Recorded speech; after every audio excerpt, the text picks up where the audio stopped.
Connecting a Bluetooth keyboard to your Samsung Smart TV can make navigation and typing much easier. Here's how to do it.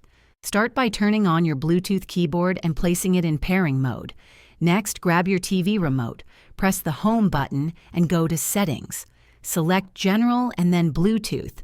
Turn on Bluetooth if it's not already enabled. Your TV will start scanning for nearby devices. Once your keyboard appears in the list of available devices, select it to pair.